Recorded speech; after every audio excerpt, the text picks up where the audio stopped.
예, 안녕하세요. 예, 반갑습니다. 제가 지금 막 감기에 걸려가지고요. 아마 지난주처럼 강의가 안 될 수가 있어요. 예, 예, 다 터져가지고 지금. 그래서 오늘 안 올까 하다가 여러분이 막 안아봐라, 안아봐라. 얘기 자꾸 떠올려가지고 어쩔 수 없이. 네, 농담이고요. 예, 그래도 뭐 제 철칙이 뭐 죽을 병이 아니면은 강의하자. 그 철칙이기 때문에 예, 맞습니다. 그래도 제가 몸이 좀 안 좋더라도 강의할 때만큼은 또 나름대로 열정을 가지고 하니까 혹시 조금 제가 강의하다가 조금 기침하더라도 좀 이해해 주세요. 예. 지금 나아가는 단계입니다. 지금 오늘부터 4일째, 4일째. 그래가지고 지금 조금 뭐 다 나가는 단계니까 좀 같이 좀 이해해 주면 고맙겠습니다. 오늘 주택법이죠? 예, 오늘 주택법까지 하고 농지법은 뭐 처음부터 다음에 한다고 했으니까요. 오늘 주택법을 여러분과 같이 공부하면 올해는 저하고 이제 마지막 보는 거예요. 그렇죠? 예, 다음 주에는 여러분들 성탄절이니까 못 오고 그 다음 주에는 또 1월 1일입니다. 그래서 아마 그 두 번째 주 월요일부터 올 겁니다. 하지만 1월 2월 달에 하여튼 최소한 8주가 나와야 돼요. 8주가. 8주가 안 나오면은 힘들기 때문에 제가 또 특히 이제 민법하고 공법이 물론 학기로는 양이 많지만 법률 과목 중에서 민계공 중에서 민법과 공법은 분량도 많지만 알다시피 그냥 책을 읽고 동그라미하고 줄 끊는 수준이 아니라 그와 관련된 설명이 필요하잖아요. 그죠? 그러다 보니까 시간이 처음에 많이 필요해요.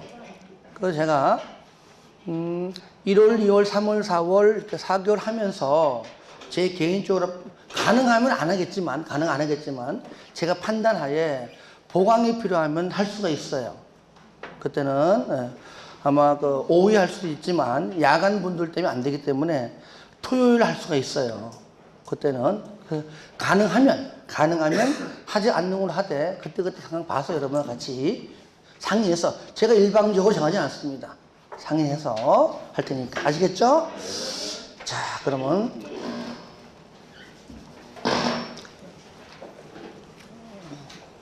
그렇죠? 지금 막 자, 428페이지입니다. 펴 보시기 바랍니다.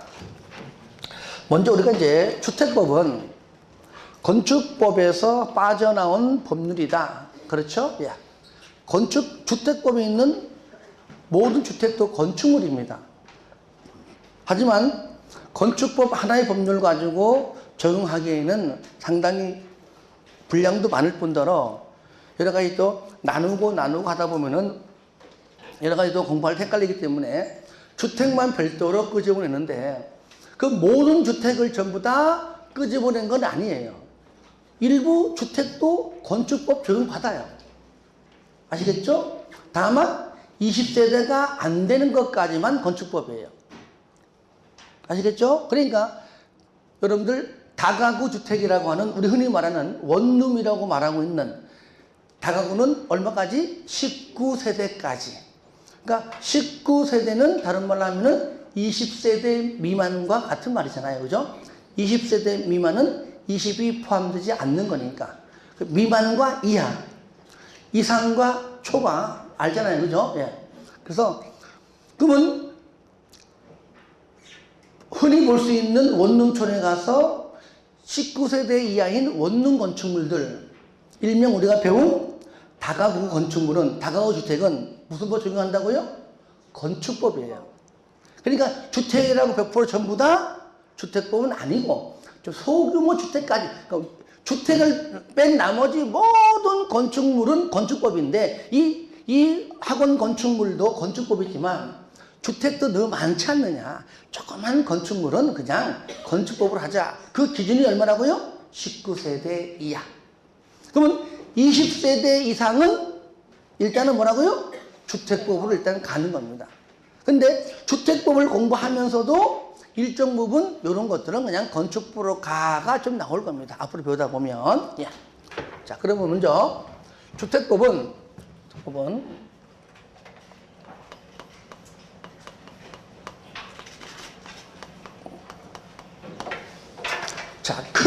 크게 네 가지입니다. 첫 번째, 뭐, 책은 총칙이지만 총칙 중에서도요, 원칙을 말하면 용어의 정의입니다. 용어의 정의.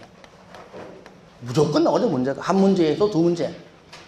중요하고, 그 다음에, 자, 두 번째는 주택을, 일단은 아파트를 뭐 지어야지 팔 거 아니에요, 그죠? 그 다음에 이제 주택의 건설 파트고요. 주택의 건설. 일반적으로 주택 그러면은 단독과 공동을 다 말하는 겁니다. 우리가 여기서 제가 설명을 아파트라고 일명 공동주택이라고 표현하지만 단독도 포함되는 겁니다. 하지만 단독주택은 일반적으로 건설해서 분양해봤자 타산이 맞아 안 맞아? 안 맞으니까 안 할 뿐이에요. 똑같은 대지 안에 여기다 아파트를 20층 이상짜리 몇 개를 짓는 게 낫지. 단독주택을 몇 개 지어서 그 한 채에 수십억에 팔 수 없는 거잖아요. 그러니까 단독, 공동 다 되는 겁니다. 하지만 일반적으로 현실적으로는 거의 공동 중에서도 아파트를 주로 건설할 뿐이다. 그러니까 주택을 건설했습니다. 건설하게 되면 분양, 그죠? 분양하는 걸 뭐라 그러죠? 주택의 공급. 그죠? 공급할 때. 그러니까 건설할 때도 내용이 많이 나올 겁니다.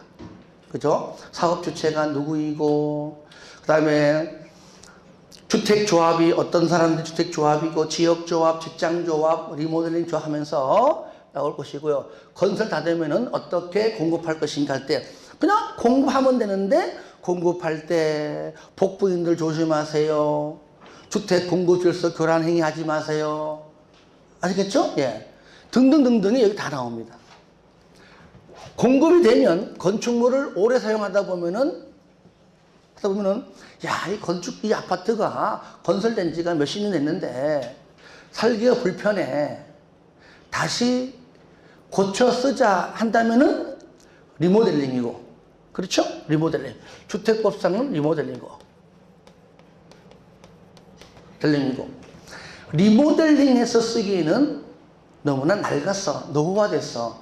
그냥 다시 건설하자 한다면은 아파트라면 재건축이죠. 그때는 주택법에서 손 띄고 정비법으로 하는 겁니다.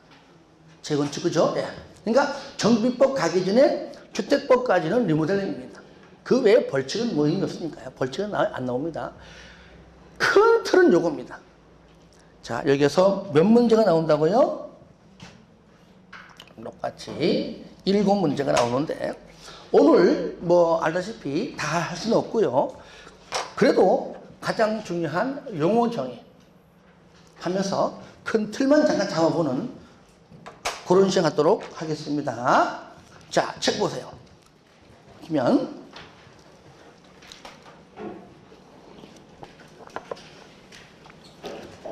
먼저 1절 됐고 2절 용어의 정의. 자, 1주택. 그 보니까 용어 정의가 양이 많죠, 그죠? 그러니까 여러분이 자, 하나, 둘, 셋, 넷, 5페이지, 6페이지잖아요, 그죠? 여러분이 출제자라고 한다면 여기서 문제를 안 낼 수가 없잖아요, 벌써. 짧게 한 문제, 많게는 2문제까지 낸다는 얘기는. 근데 막상 해보면은 어렵지 않습니다. 어렵지 않아요. 안 웃네. 자, 1번. 주택. 1번 주택. 세대의 구성원이 장기간 독립된 주거 생활을 할 수 있는 구조로 된, 뭐 구조는 어떤 주거의 형태를 말하는 겁니다. 건축물의 전부 또는 일부 및 줄 거 보세요. 건축물의 전부가 되었던, 건축물의 일부가 되었던, 또 있습니다. 뭐까지? 부속 토지가 중요하죠. 부속 토지를 말하며 단독주택과 공동주택으로 구분한다. 그래서 부속 토지는 우리가 이제 아파트다, 아파트 건축물이다, 주택이다. 그 밑에 있는 아파트가 주된 건축물이면은 토지는 그 부속된 토지입니다. 그렇죠? 그 토지도 같이 주택의 개념에 포함되는 겁니다. 아시겠죠? 그래서 부속 토지는 제외한다라고 잘 나와요, 시험에. 물론 이게 5개 지문 중에 하나 정도 나올 때 부속 토지는 제외한다. 그거 주의하세요. 부속 토지도 포함이 된다는 겁니다.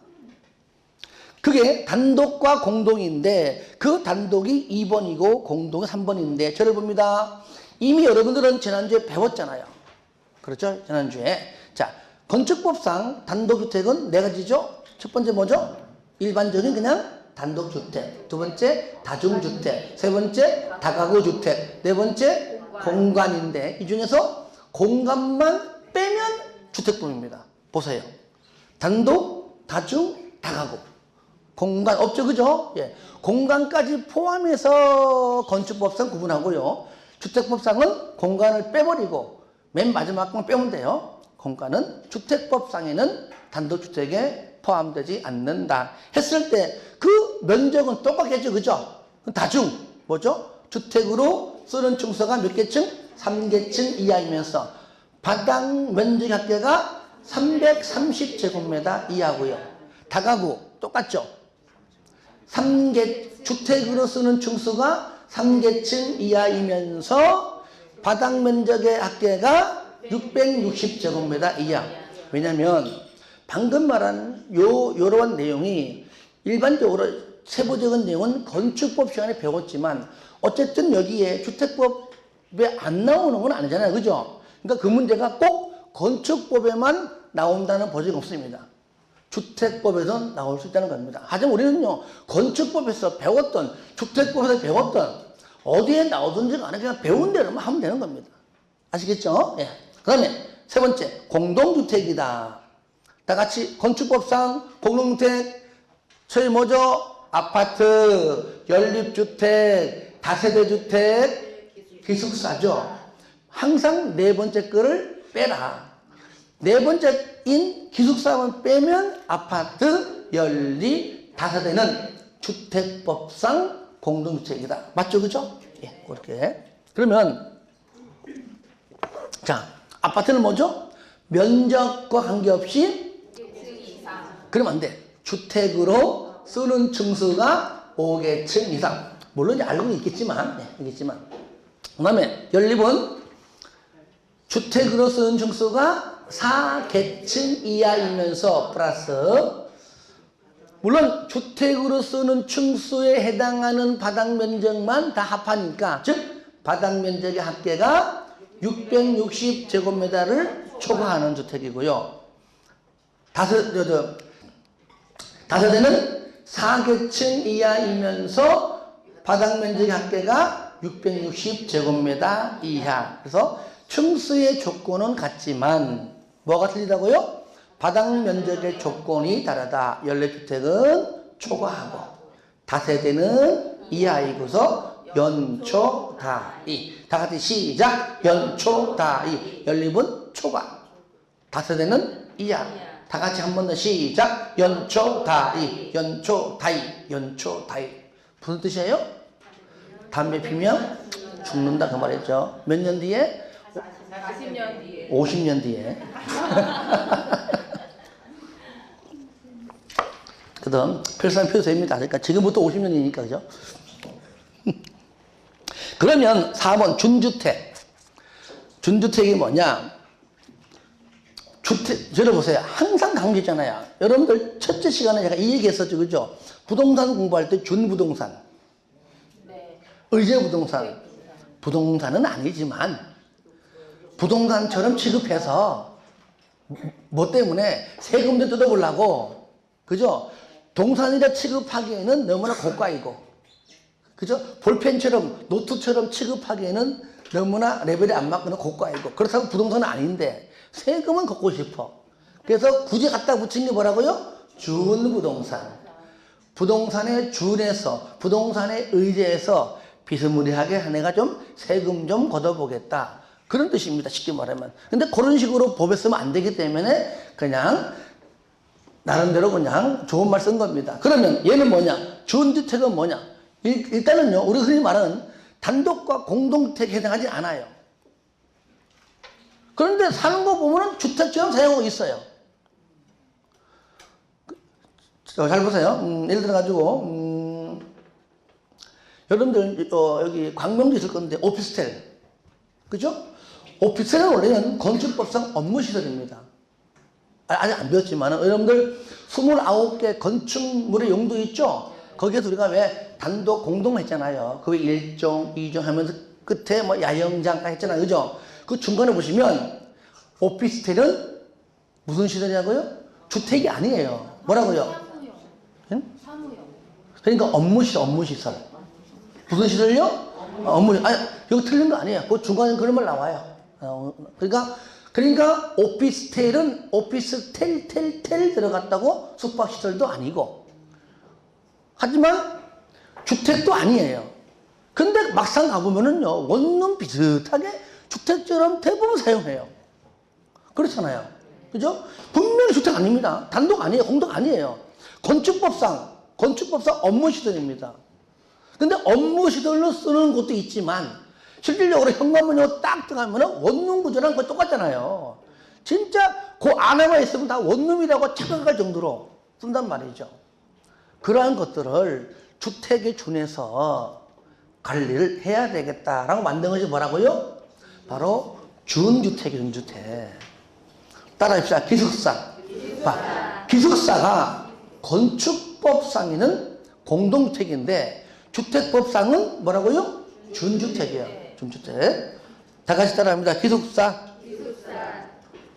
그 다음에 다중생활시설. 다 같이 시작. 다중생활시설. 다중생활시설을 굳이 하나로 내가 여러 개 중에서 하나로 끄집어내서 예로 든다면 먼저 말하기 전에 어떤 게 있을까요? 한번 생각해봐요. 맞아요. 고시원 맞아. 너무 잘 알아. 뭐라고요? 고시원이에요. 고시원. 이거 전에는 고시원이었다가 요 단어로 바뀐 겁니다. 왜? 고시원만 있는 건 아니거든요.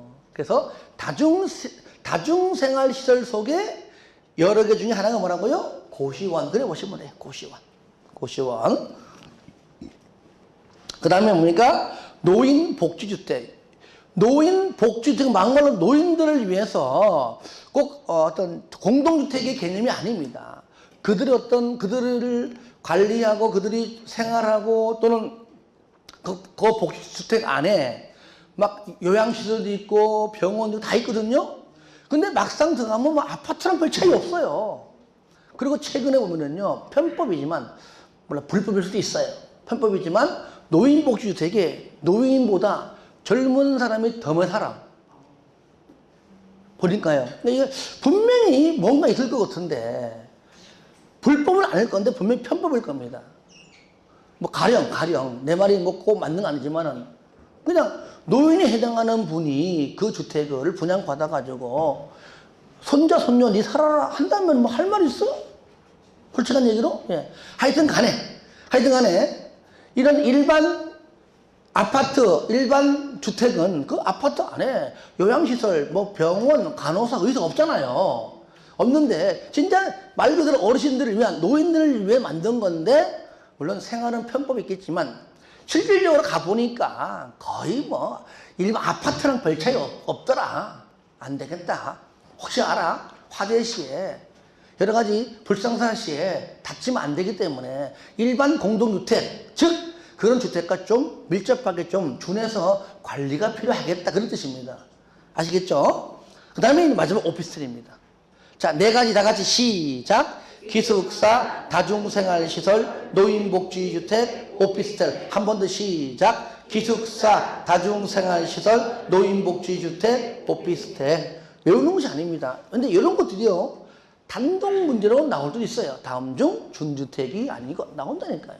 그러니까 단독 문제로 나왔지만 안 나오면요, 5개 지문 중에 하나씩 나오기 때문에 이런 거 공부할 때는 무조건 외우려 하지 마시고 객관식이니까 앞으로 저랑 계속 반복적으로 하시면 되겠습니다. 그 다음에 이제 국민주택, 요건 제가 한번 써보겠습니다. 국민주택이다.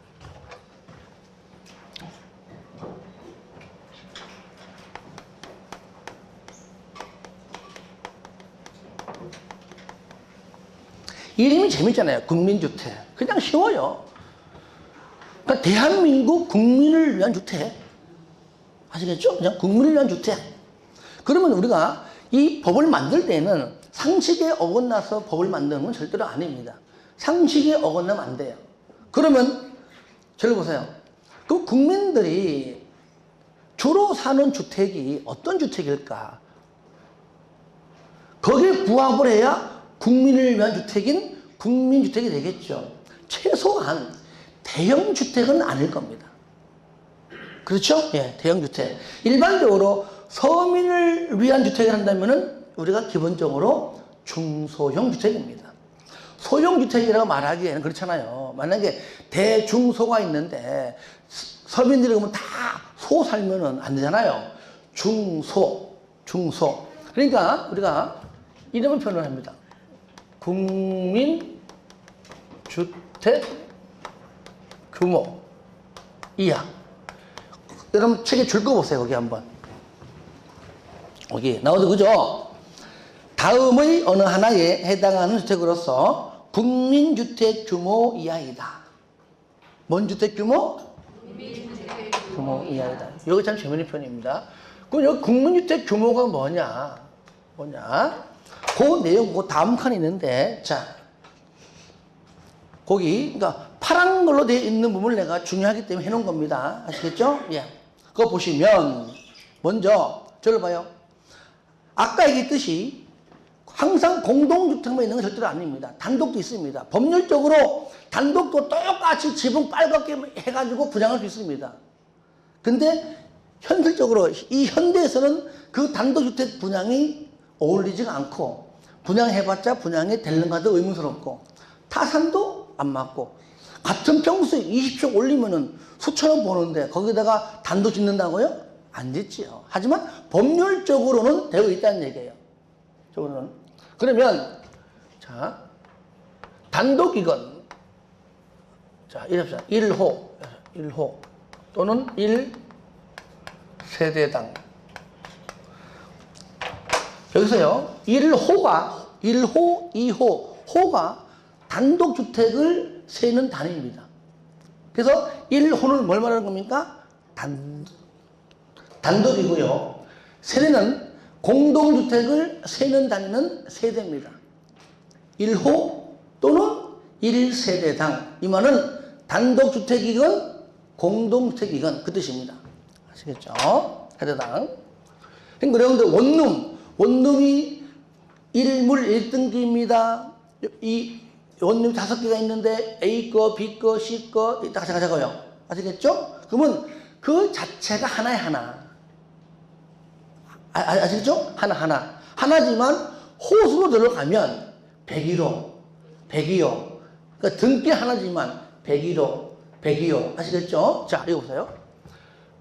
주거 전용 면적인데, 주거 전용 면적.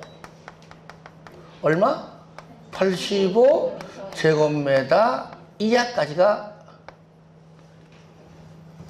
그러니까 일반적으로 이제 앞으로 계속 배우겠지만 공용 면적은 해당하지 않아요. 현관문 열고 딱 들어가는 그 안에 있는 면적이죠. 물론 안에 있는 면적 중에서 주거전용 면적에서 제외하는 면적이 일부 있지만 일반적으로 계단이나 복도 공동으로 사용하는 공유 면적 있죠. 공용 면적은 해당하지 않습니다. 어디에 포함되지 않죠? 여기 주거 전용 면적이에요. 그래서 우리가 아까 전에 중소형인데 중형주택을 나누는 기준이 85예요. 지난번에 한번 했을 건데 보시면 85제곱미터. 여러분들이 한 32평형 정도의 아파트 사는 분들은 등기부 등본을 띄면은 85 내지는 85보다 84로 돼요. 84로. 왜? 사람이라는 것이 오차가 있잖아요. 오차가. 그러니까 솔직히 84나 85나 차이가 없어요. 일부러 85인데 84로 하기도 해요. 일부러. 그래서 85고요. 이것이 평수로 따지면 얼마죠? 0.3025 하면 한번 해보세요. 꺼내보면 괜찮아요. 해보세요. 해봐요. 내가 머리에 있는 걸 적는 것보다도 휴대폰 꺼내 해보세요. 괜찮습니다.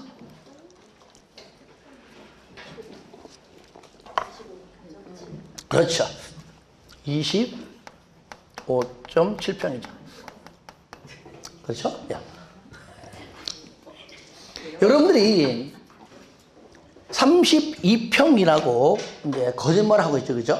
몇 평 살아? 32평. 아닙니다. 몇 평 살아요? 그죠? 25.7평 살면서 32평 산다고 아주 당연히 새빨간 거짓말 하고 있습니다. 그죠? 얘는요, 32평 형자를 붙이면 괜찮아요. 그죠? 하지만 노랗게 쓴 부분은 법률적으로는 아무 의미 없습니다. 그래서 항상 뭘로? 제곱미터를 표시합니다. 항상 분양할 때 표시해요. 하지만 요거를 잘 모르는 분들을 위해서 이렇게 좀 해주는 건데, 여러분들 분양할 때 가보세요. 보면은 가령 대형 아파트다 해놓고 난 다음에 거기다가 그냥 이렇게 보자. 만약에 옆에다가 85 해놓고 이렇게 돼 있어. 이렇게 돼 있잖아요. 그러니까 멀리서 보면 굉장히 크게 보여요. 근데 사람들은, 우리는 배웠지만 배우기 전이나 모르는 분들은 저게 몇 평인지 모를 수가 있잖아요. 부동산에 관심이 없는 분들은 몇 평이야 하고 가만 앞에 가보면은요, 쫙 이렇게 32평 이렇게 돼 있어. 아시겠죠? 예. 또 하나는, 이러면 얼마나 양심적이고 합법적인지 몰라. 근데 잘 보세요. 이렇게 안 읽고 어떤 데 가면은요, 안 되겠다. 아예 32평 해놓고 딱 볼 수 있도록 여기서 이런 데도 있어요. 이렇게. 어쨌든 크기 차이인데 뭐. 이렇게 해서 한다면, 이거 아는 놈은 걸리는 거 알거든요. 32평 해놓고 쪼그랗게 여기다가 85제곱미터. 이런 경우도 있어요. 그거는 뭐 분양하는 회사가 알아서 하는 것이고요. 하여튼 실무 얘기는 그렇다 그 얘기고요. 자, 그래서 왜 그럼 우리가 32평이라고 이렇게 말하느냐? 공유 면적을 포함해서 그동안 사용하다 보니까 계단이라든가 복도, 엘리베이터 등등을 면적을 다 합친 다음에 그 세대수로 n분의 1 하니까 그 한 가구당, 세대당 한 대여섯 평씩 가요. 그 합하니까 여기다가 합하니까 한 32평 정도가 나오더라 하는 겁니다. 하지만 실질적으로 우리가 매매할 때는 공유 면적은 매매 대상물이 아니에요. 그렇죠? 요 25.7평만 매매하는 겁니다. 그런 거죠. 그리고 소형주택은 60제곱미터입니다. 그러니까 85하고 60은 우리 공법에서 계속 거론돼요. 왜? 중형과 소형을 구분시키는 기준 면적이니까. 중소형이니까. 그러면 85를 초과하면 법적으로 뭡니까? 대형주택입니다. 대형입니다. 그러니까 86 되는 순간 뭡니까? 대형이에요, 대형. 그러면 60제곱미터는 소형인데요. 곱하기 얘네들 똑같이 0.3025 하면 해보세요. 18.15평 나죠. 반을 하면 18.15평이죠. 그렇죠? 예. 우리가 흔히 말하는 어떻게 부르는요? 4평형 이렇게 부르죠. 또는 23평형 이런 식으로 부릅니다. 예. 그러면 여기서 이제 소형주택입니다. 그래서 85 이하, 60 초과, 즉 60을 초과하고 85 이하까지는 중형주택, 60제곱미터 이하는 소형주택, 85 초과는 대형주택. 그러니까 요 기준 면적을 알고 있으면은 금방 대중소가 금방 알 수가 있겠다. 아시겠죠? 예. 그러니까 방금 말한 것처럼 여기 주거 전용 면적이 일단 얼마라고요? 85제곱미터 이하이다. 그 얘기하는 겁니다. 그거. 그러니까 국민을 위한 주택이 최소한 대형 주택은 아니다. 그 얘기죠. 무슨 얘기입니까? 중소형 주택이다. 그다. 잠깐 책 보겠습니다. 두 번째 칸 내가 먼저 볼게요. 6번 국민주택 규모 주거의 용도로만 쓰이는 면적, 즉 주거 전용 면적이라고 하는데 1호 또는 1세대당 뭐라고요? 85제곱미터 이하인 주택. 그러니까 102호, 102호, 103호. 만약에 이 건축물 등기부 하나이다. 아하, 다가구다. 그러면은 그때는 1호, 2호 이래 부르고 공동주택이다. 세대별로 전부 다 등기가 나와 있다. 그때는 뭡니까? 1세대, 2세대. 그러니까 아파트를 우리가 세대별 이름을 쓰는 겁니다. 세대별.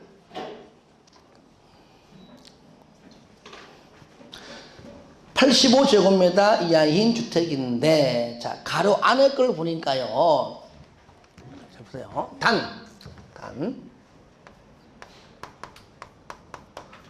나오죠? 예.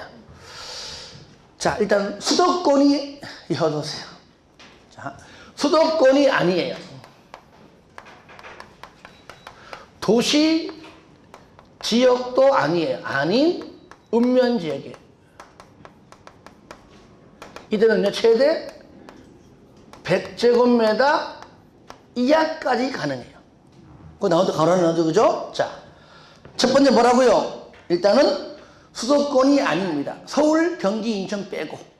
일단 빼고. 나머지 중에서입니다. 나머지 중에서. 도시 지역도 아니에요. 말 그대로 어디입니까? 읍면지역. 무슨 읍, 무슨 면. 수도권을 제외한 나머지 지방 중에서 읍 안에 또는 면 안에는 100제곱미터 이하까지. 그러니까 이렇게 원칙은 85인데 일반적으로 거의 99%는 85죠. 하지만 여기에 해당되면 뭐라고요? 100제곱미터까지 조금 늘려주겠다. 그래서 우리가 국민주택 규모 그러면은 일단은 원칙은 85, 최대 100까지 딱 나와줘야 되는 겁니다. 무조건 국민주택 규모 85면 안 됩니다. 원칙은 85이지만 최대 얼마까지? 100제곱미터 이하까지입니다. 이러한 이유는 여러 가지 이유가 있는데 내가 이제 한두 가지만 좀 왜 이런가를 설명하면, 원래는 85인데 읍면지역은 실질적으로 솔직히 이 도시적보다 분양이 잘 될까요? 안 될까요? 잘 안 되겠죠. 그죠? 일반적으로. 그러니까 안 되는 안 되기 때문에 15제곱미터 하면 약 한 대략 한 4, 5평인데 방 하나가 더 나와요. 그렇죠? 그러니까 방 하나가 더 나옴으로 인해 가지고 전체 세대수를 일단 좀 줄일 수 있는 효과가 있어요.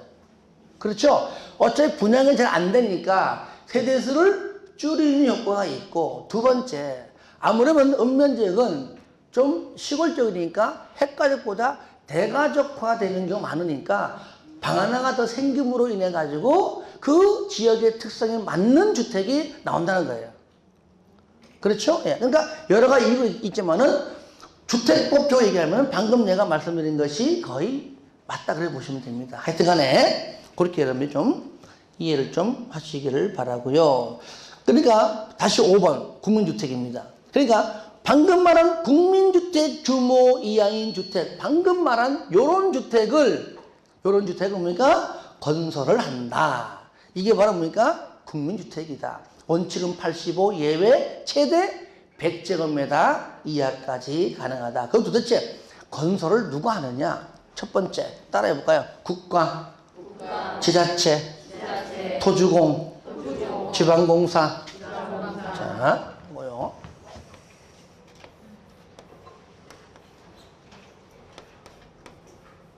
국가, 지자체, 토주공, 줄인 겁니다. 지방공사. 주택법에서 공공시행에는요, 거의 99% 얘만 나와요, 일단은. 조금 다른 게 나와도 내가 이걸 그냥 맞출 겁니다. 예. 그러니까 무조건 국가, 지자체, 토주공, 지방공사. 그러니까 우리가, 개발법에서는 막 공공, 민간 나오잖아요. 그죠? 그때는 그때 공부하되, 주택법은 무조건 국가. 자, 누가 아파트 건설하냐? 국가, 지자체, 토주공, 지방공사인데, 우리가 이제 일반적으로 주공아파트 그러면 누가 한 겁니까? 토주공 했겠죠, 그죠? 예. 다 같이 따라합니다. 국가, 지자체, 토주공, 지방공사. 다 같이 시작. 국가, 지자체, 토주공, 지방공사. 한 번 더 시작. 국가, 지자체, 토주공, 지방공사. 마지막 시작. 국가, 지자체, 토주공, 지방공사. 즉 누가 한다? 한마디로 공공사업 주체가 하는 겁니다. 공공시행자가. 그죠? 예. 그래서 우리는 개발법은 일반적으로 그냥 공공시행자 하지만 여기서는 그냥 공공사업 주체, 공공사업자. 하여튼 뭐 정 안 되면 그냥 공공시행자가 관계없습니다만은 하여튼 공공사업 주체가 한다. 일반적으로. 그런데 민간은 못하냐? 할 수 있어요. 2번, 2번. 국가, 지자체. 국가, 지자체의 재정.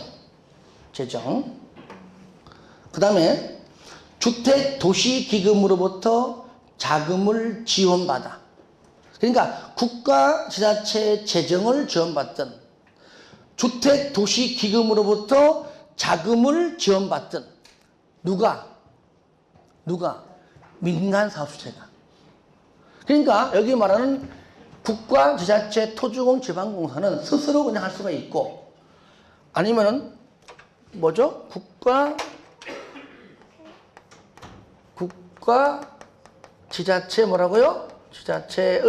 지자체 자금 또는 주택, 도시, 기금 이를 뭐요? 이를 지원받아. 뒤에는 말없이 도 민간인도, 민간 사업자도 아시겠죠? 민간 사업자도 국가의 재정 지원, 지자체의 재정을 지원 그 뜻이잖아요.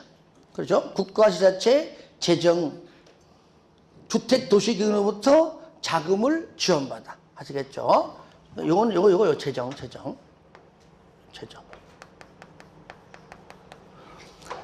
그러니까 국민주택은 항상 공공사업 주체만 건설하는 건 절대로 아니다. 민간도 얼마든지 자금을 지원받아. 국가, 지자체 돈이든. 여러분들 주택도시기금은 뒤에 배우지만 국민주택을 건설하려고 미리 모아놓은 돈이 있어요. 아시겠죠? 그 자금을 지원받아. 민간 사업자도 얼마든지 국민주택을 건설할 수가 있습니다. 그래서 시험에 잘 나오는 부분입니다.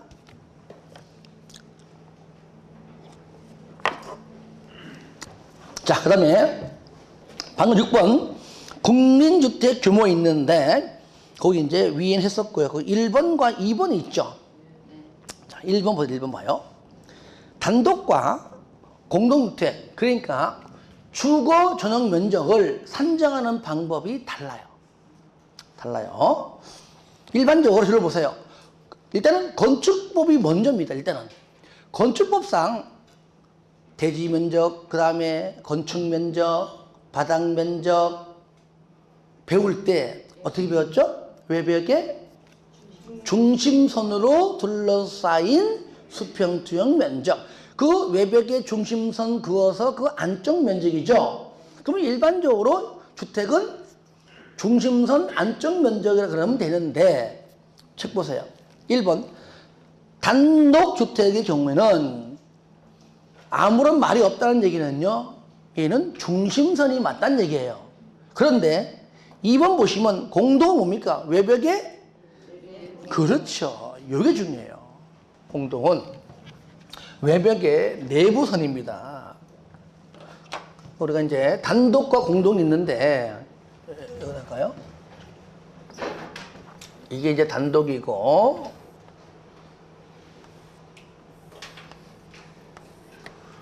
공동이다.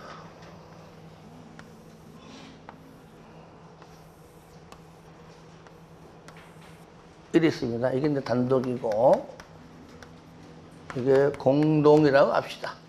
그러면 단독은 아무런 말이 없다는 얘기는 얘는 똑같이 뭡니까? 외벽의 중심선, 이 안쪽의 면적이 주거 전용 면적이라면 얘는 뭐라고요?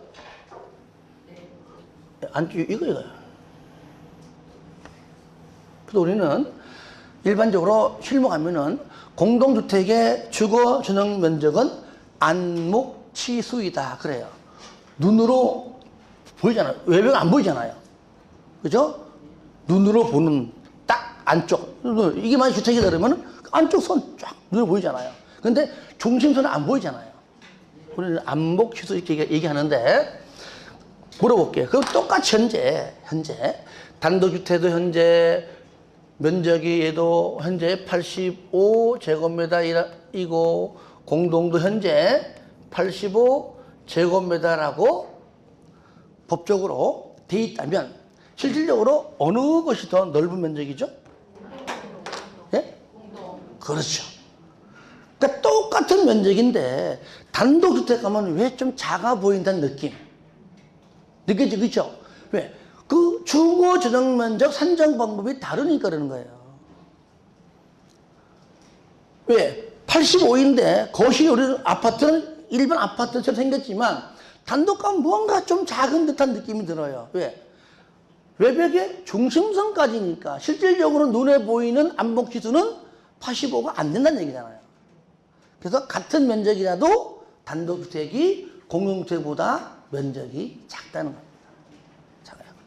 그래서 시험에는요, 얘도 외벽의 중심선이라고 나오기 때문에 그거 주의해 주시는데, 자, 그러면 거기에 단독주택에서 하나 보겠습니다. 1번 단독주택 경우 그 바닥에서 지하실 지하실 그다음에 본 건축물로 분리된 창고, 차고, 화장실의 면적을 제외한다. 그러니까 방금 말한 면적은 주거 전용 면적 산정할 때 단독주택일 때 면적에서 빼버립니다.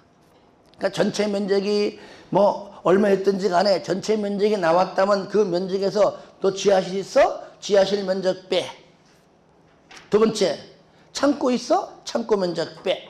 차고 면적 빼.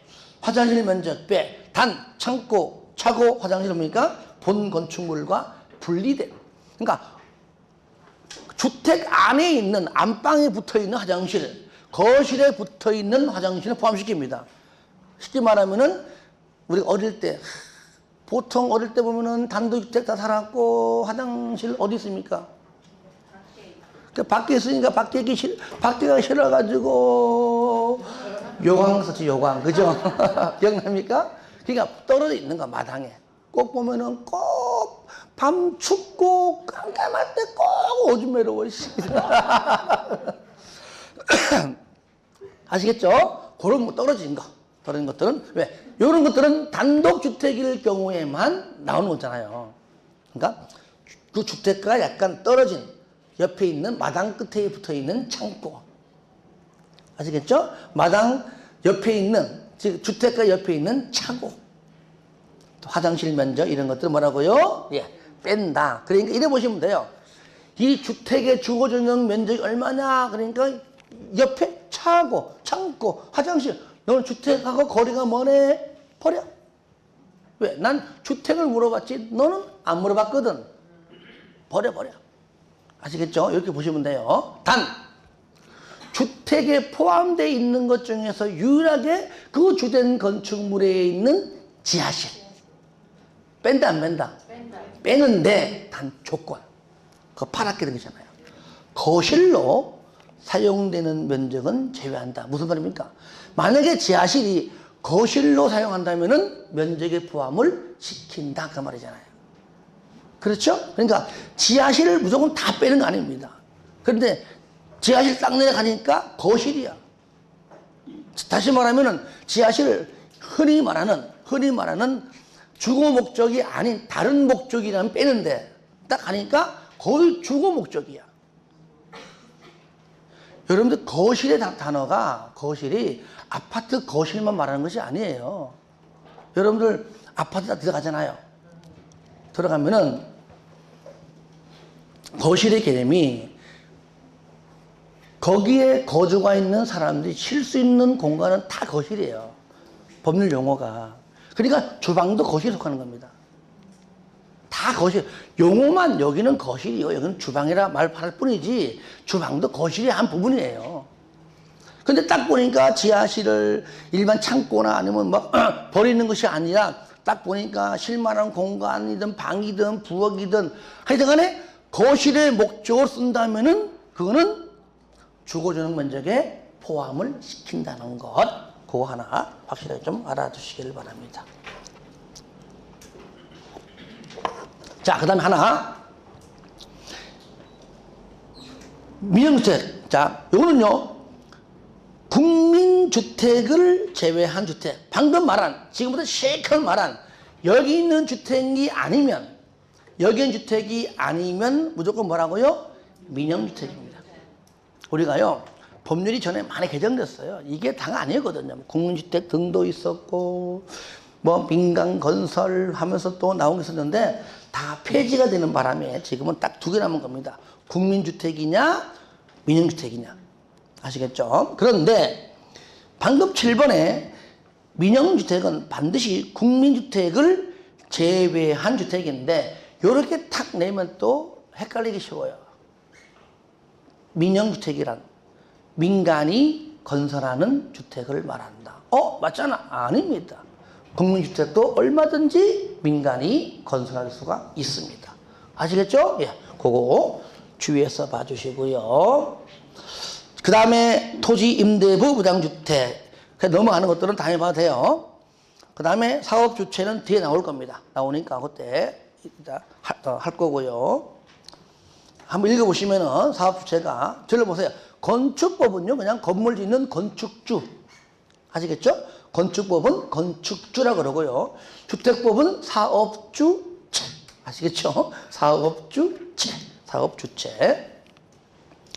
크게 보시면 뭐 국가, 지자체, 토주공, 지방공사, 그다음에 주택건설사업자, 대지 조성사업자, 4번 그 밖에. 그다음에 주택조합은 크게 세 가지가 있습니다. 지역주택조합. 다 같이 해볼까요? 시작. 지역주택조합, 직장주택조합, 리모델링 주택조합. 그러니까 지역은 같은 지역에서, 직장은 말 그대로 그냥 같은 직장에서, 리모델링은 그냥 아파트를, 즉 공동주택을 가지고 있는 소유자가 고쳐 씁시다. 아시겠죠?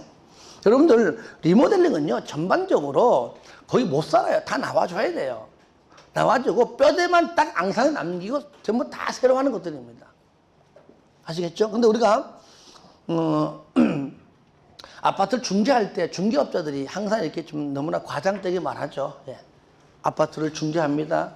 딱 가보니까 막 몇천만 들어가지고 막 멋지게 해놓은 거야. 그러니까 아파트가 원래 5억인데 5억 5천 달래. 보니까 막 5천, 7천 걸 해가지고 아파트를 안에 내부를 그냥 싹 고친 겁니다. 그냥 화장실이고 거실이고 무슨 뭐 확장하고 다 해놓은 겁니다. 그런데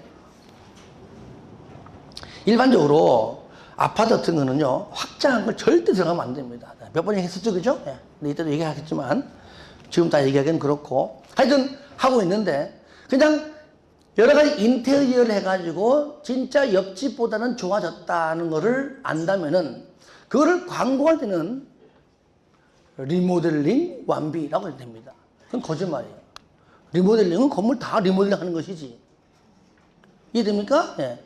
101동 705호 리모델링 완비. 그건 거짓말입니다.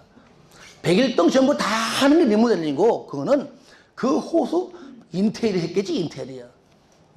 무슨 거실 확장한다든가, 무슨 이렇게 좀 그런 용어 쓰인 게 맞는데, 그냥 아예 리모델링 완비 이렇게 쓰는 겁니다.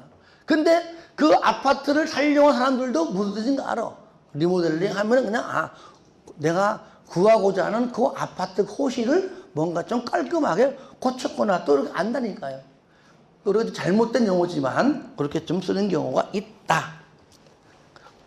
자, 그래서 지역조합은요, 지역조합은 참고하세요. 시험에 안 나오지만 그래도 우리가 알고는 가자고요.